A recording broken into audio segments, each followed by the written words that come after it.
इस वीडियो में हम डिस्कस करेंगे about seating arrangement. This is a very very important topic of reasoning. Basically students, आपको सिर्फ इतनी सी बात ध्यान रखनी है कि mental ability point of view से सारे ही टॉपिक इंपॉर्टेंट हैं, बिकॉज ये जितने भी टॉपिक्स हैं ये सब के सब जो एनटीएससी का हमारा पेपर होने वाला है या कोई भी कॉम्पिटिटिव एग्जाम जिसमें रीजनिंग आती है, उनमें इन सभी टॉपिक्स की अपीयरेंस होती है। तो चलिए डिस्कस करते हैं अबाउट सीटिंग अरेंजमेंट। तो सीटिंग अरेंजमेंट की जो वेटेज होती है कॉम्पिटिटिव एग्जाम में, around 3 to 4 questions will come in all exams where reasoning is coming. यानी कि रीजनिंग वाले जितने भी कॉम्पिटिटिव एग्जाम्स हैं, यानी कि वो एग्जाम्स जिनमें रीजनिंग आती है, उनमें 3 से 4 क्वेश्चंस तो डेफिनेटली आपको मिल ही जाएंगे ऑफ सीटिंग अरेंजमेंट। ज़्यादा भी मिल सकते हैं अगर सेलेक्टेड टॉपिक्स हैं रीजनिंग के, और अगर सारे टॉपिक सारे रीजनिंग के तो 3-4 क्वेश्चंस आपको रीजनिंग में सीटिंग अरेंजमेंट के मिलेंगे। इसके अलावा अगर हम बात करें सीटिंग अरेंजमेंट एग्जैक्टली होता क्या है, तो इसका इंट्रोडक्शन ये है कि in these types of questions some clues regarding seating or placing sequence, linear or circular or rectangular, of some persons or item is given. The candidate is required to form the proper sequence using these clues and answer the given questions accordingly. यानी कि आपको जो questions दिए गए होंगे उनमें कुछ clues दिए गए होंगे, उन क्लूज के बेसिस पर आपको किसी क्वेश्चन में लीनियर सीटिंग अरेंजमेंट करना होगा कुछ पर्सन्स का। कई क्वेश्चंस ऐसे होंगे जिनमें आपको पर्सन्स को सर्कुलर सीटिंग अरेंजमेंट में बैठाना होगा, और कई क्वेश्चंस ऐसे भी आएंगे जिनमें आपको पर्सन्स को रेक्टेंगुलर सीटिंग अरेंजमेंट में बिठाना होगा। तो बेसिकली ये सीटिंग अरेंजमेंट में कौन सा पर्सन कहाँ आएगा, ये आपको क्वेश्चन में क्लूज दिए गए होंगे। उन क्लूज की हेल्प से आपको वो अरेंजमेंट प्रॉपरली अरेंज करना है, and then you will see कि फाइनल अरेंजमेंट जो आपका बनेगा उसके बेसिस पर फिर आपसे क्वेश्चंस पुट अप किए जाएंगे। और एक बार अगर आपका अरेंजमेंट प्रॉपर हो गया, सही हो गया, तो फिर क्वेश्चंस तो आप विद इन सेकंड्स आंसर दे सकते हैं। तो बेसिकली जो सबसे इम्पॉर्टेंट काम यहाँ पर होता है वो होता है to arrange the persons in the proper sequence. चलिए अब इसके बाद हम बात करते हैं सबसे पहले टाइप ऑफ सीटिंग अरेंजमेंट की, that is linear seating arrangement. Linear seating arrangement में को समझने के लिए हमको एक क्वेश्चन लेते हैं। क्वेश्चन है, who among P Q R S and T is exactly in the middle while standing in a line. ये पूरा क्वेश्चन है, इसमें 3 क्लूज दिए गए हैं और फिर लास्ट में आपको 4 ऑप्शंस भी गिवन है। यानी कि यहाँ पर आपको ये बताना है कि P Q R S and T 5 persons हैं, इनको हम लीनियर अरेंजमेंट में बैठा रहे हैं, और अब हमें ये बताना है कि इन क्लूज की हेल्प से कि एग्जैक्टली मिडिल में कौन सा पर्सन आएगा। सबसे पहला क्लू है, Q is to the immediate right of T। Q जो है वो T के इमीडिएट राइट में है, तो हम सबसे पहले T लेंगे। अब T के इमीडिएट राइट में अगर Q है तो आप देख सकते हैं कि ये T के राइट में मैंने Q लिख दिया। इमीडिएट राइट में इसका मतलब ये है कि T और Q के बीच में कोई पर्सन और नहीं आ सकता, तो T के बिल्कुल पास में राइट साइड में Q को हमने लिख दिया। दूसरा क्लू है, S is exactly between P and T।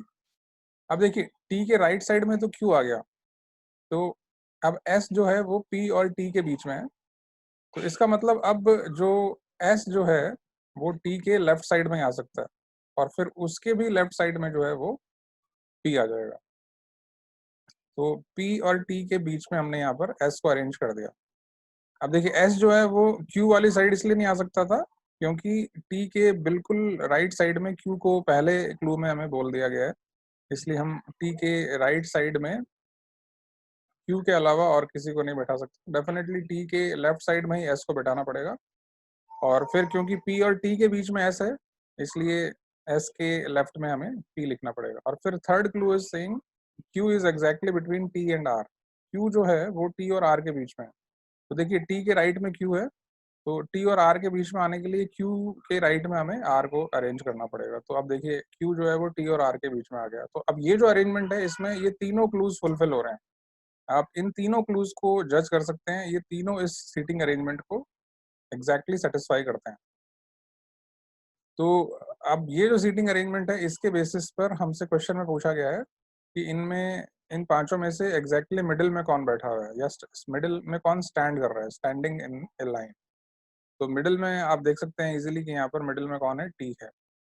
तो T is our right answer. तो कौन सा ऑप्शन सही होगा, ऑप्शन डी। तो this is one question of linear seating arrangement. एक और क्वेश्चन लेते हैं लीनियर सीटिंग अरेंजमेंट का। इट सेज इसमें दो क्वेश्चन है एग्जैक्टली, एक पूरे डायरेक्शन दी हुई, एक पैराग्राफ दिया है। उस पैराग्राफ के बेसिस पर हमें दो क्वेश्चंस सॉल्व करने हैं। तो question says 5 persons are standing in a queue, one of the 2 persons at the extreme ends is a professor and the other is a businessman. 5 persons को हमने एक लाइन में खड़ा किया हुआ है, उनमें से जो एक्सट्रीम एंड्स पर खड़े हैं उनमें से एक तो प्रोफेसर है और एक बिजनेसमैन है। यानी कि एक साइड प्रोफेसर खड़ा है और दूसरे एंड पर बिजनेसमैन खड़ा है। कौन सा पर्सन किस एंड पर है अभी ये क्लियर नहीं है।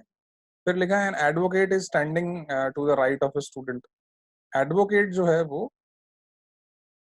स्टूडेंट के राइट साइड में खड़ा है। Advocate is standing to the right of a student. और फिर लिखा है an author is to the immediate left of the businessman. और जो एक ऑथर है वो बिजनेसमैन के इमीडिएट लेफ्ट में है। The student is between the professor and the advocate. और स्टूडेंट के बारे में फिर एक बात और बता दी गई है कि वो प्रोफेसर और एडवोकेट के बीच में है। तो इतनी सब बातों को लेकर के ये दो क्वेश्चन सॉल्व करने हैं। तो सबसे पहले तो हम देख लेते हैं कि जो सबसे पहला क्लू हमें दिया गया है कि वो है one of the 2 persons at the extreme ends is a professor and the other is a businessman. तो देखिए ये पूरी लाइन में हमने एक एंड पर प्रोफेसर को और एक एंड पर बिजनेसमैन को, प्रोफेसर को हमने यहाँ पी से डिनोट किया है और बिजनेसमैन को बी से। तो प्रोफेसर लेफ्ट साइड में हमने लेफ्ट कॉर्नर पर लिया है और बिजनेसमैन को हमने राइट कॉर्नर पर लिया है। ऐसा भी हो सकता है कि बिजनेसमैन राइट कॉर्नर पर हो और बिजनेसमैन लेफ्ट कॉर्नर पर हो और प्रोफेसर जो है वो राइट कॉर्नर पर हो। तो हमने ये दोनों केसेस ले लिए। अब इनमें से एक केस जो है वो डेफिनेटली गलत प्रूव हो जाएगा आगे जो हम क्लूज लेंगे। तो देखिए ये जो क्वेश्चन हमें गिवन है इसमें अगर आप देखें तो ये जो दो क्लूज हमें दिए गए हैं, दो अरेंजमेंट्स हमने किए हैं प्रोफेसर और बिजनेसमैन के। पहले में हमने देखा है कि प्रोफेसर हमने लिया है लेफ्ट कॉर्नर पर और बिजनेसमैन को लिया है हमने राइट कॉर्नर पर, और दूसरे फिगर में हमने बिजनेसमैन को लिया है लेफ्ट कॉर्नर पर और प्रोफेसर को लिया है राइट कॉर्नर पर। अब देखिए जो थर्ड क्लू है अगर आप उसको पढ़ें तो उसमें लिखा है author is to the immediate left of the businessman. तो अब देखिए कि जो ऑथर है वो बिजनेसमैन के इमीडिएट लेफ्ट में है। तो अब देखिए अगर ये वाला अरेंजमेंट जो सेकंड अरेंजमेंट अगर हम लेंगे तो इसमें बिजनेसमैन के लेफ्ट में तब कोई आ ही नहीं सकता, क्योंकि बिजनेसमैन खुद ही लेफ्ट मोस्ट कॉर्नर पर है, उसके लेफ्ट में तब कोई आएगा ही नहीं। तो इसलिए ये जो सेकंड अरेंजमेंट है ये हमारा गलत प्रूव हो गया। तो उसका मतलब बिजनेसमैन के इमीडिएट लेफ्ट में आने के लिए बिजनेसमैन को राइट मोस्ट कॉर्नर पर होना पड़ेगा, तब इसके इमीडिएट लेफ्ट में कौन आ जाएगा, इसके इमीडिएट लेफ्ट में ऑथर आ जाएगा। तो ऑथर को हम यहाँ ए से डिनोट कर रहे हैं। तो बी के इमीडिएट बिजनेसमैन के इमीडिएट लेफ्ट में हमने ए लिख दिया, ए stands for author over here. तो अब ये जो सीटिंग अरेंजमेंट है उसमें 3 जने अरेंज हो गए, टोटल 5 पर्सन हैं, अब 2 रह गए हैं, ये 2 यहाँ बीच में कहीं आएंगे। अब हम सेकंड क्लू पढ़ते हैं। Second clue says an advocate is standing to the right of a student. Advocate जो है वो स्टूडेंट के राइट में है। तो अब आप देखिए यहाँ पर 2 प्लेसेस हैं, इनमें से स्टूडेंट के राइट में अगर हमें एडवोकेट को लेकर के आना है तो डेफिनेटली पी के पास हमें स्टूडेंट लिखना पड़ेगा और उसके बाद हमें एडवोकेट लिखना पड़ेगा। और फिर ये जो तीसरा चौथा क्लू है वो ये कह रहा है कि the student is between the professor and the advocate. Professor और एडवोकेट के बीच में स्टूडेंट है, तो डेफिनेटली हमें स्टूडेंट को प्रोफेसर और एडवोकेट, ये प्रोफेसर है, प्रोफेसर के बाद स्टूडेंट लिखा, स्टूडेंट के बाद में ये एडवोकेट है, एडवोकेट को हमने यहाँ ए डी से रिप्रेजेंट किया है। तो अब आप देख सकते हैं कि स्टूडेंट के राइट साइड में एडवोकेट भी आ रहा है और प्रोफेसर और एडवोकेट के बीच में स्टूडेंट भी आ रहा है। तो ये सारे क्लूज जो हैं ये इस सीटिंग अरेंजमेंट में फुलफिल हो गए। अब जो क्वेश्चन नंबर 2 है उसमें पूछा गया है counting from the left the author is eight which place. अगर हम लेफ्ट से काउंट करें तो ऑथर कौन से प्लेस पर आ रहा है, तो ये लेफ्ट साइड है। यहाँ से अगर हम काउंट करते हैं तो 1 2 3 4, ऑथर कौन से प्लेस पर आ गया, फोर्थ प्लेस पर। तो फोर्थ प्लेस पर आते ही हम ये बोल सकते हैं कि कौन सा ऑप्शन सही है, ऑप्शन डी। तो ये डी पर हमने टिक कर दिया। और फिर उसके बाद पूछा गया है which of the following is in the exactly middle of the Q. इनमें से इन चारों ऑप्शंस में से कौन सा ऐसा पर्सन है जो मिडिल ऑफ द क्यू है, यानी कि लाइन के बिल्कुल मिडिल में है। तो देख सकते हैं कि लाइन के बिल्कुल मिडिल में कौन है, एडवोकेट है। एडवोकेट कौन सा ऑप्शन है, ऑप्शन बी। तो ये ऑप्शन बी पर हमने टिक कर दिया। तो option B is the right answer. तो इस तरीके से ये पूरा क्वेश्चन जो है, दोनों क्वेश्चन के दोनों पार्ट्स हमारे सॉल्व हो गए।